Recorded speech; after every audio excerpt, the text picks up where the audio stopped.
Bonjour à tous.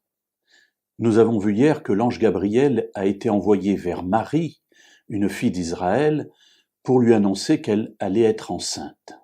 Le seul petit problème, c'est qu'elle n'est pas mariée, ou plus exactement, elle est fiancée à un homme qui s'appelle Joseph. Voyons cela ensemble si vous le voulez bien.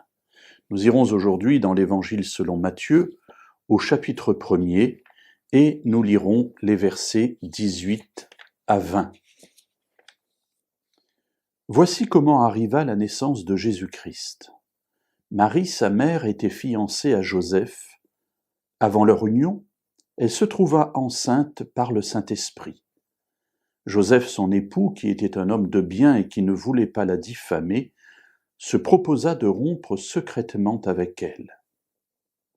Comme elle y pensait, voici qu'un ange du Seigneur lui apparut en songe et dit : « Joseph, fils de David, ne crains pas de prendre avec toi Marie, ta femme, car l'enfant qu'elle a conçu vient du Saint-Esprit. » Aujourd'hui, nous verrons un élément, simplement considérer le couple, Marie et Joseph. Ils sont tour à tour présentés comme étant fiancés et comme étant mariés. Comment cela est-il possible ?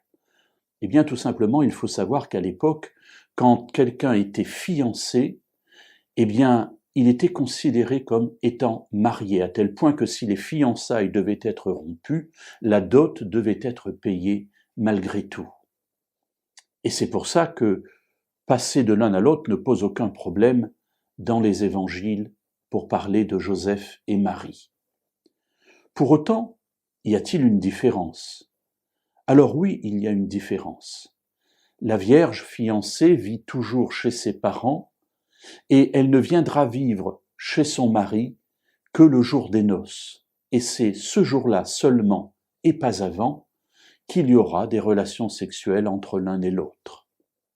Pour autant, encore une fois, la Vierge ne peut pas décider de s'en aller. Ce n'est pas comme nos fiançailles où on se rencontre, on se côtoie pendant quelque temps et puis on se dit non, finalement, tu ne me plais plus ou je vois que ça ne marchera pas avec nous et chacun repart chez soi.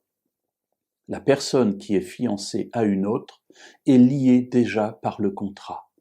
Et c'est pour cela qu'ici, on va passer du terme fiancé au terme marié sans difficulté. Mais ne nous trompons pas, Marie ne vit pas chez Joseph et ils n'ont jamais encore eu de relations sexuelles ensemble.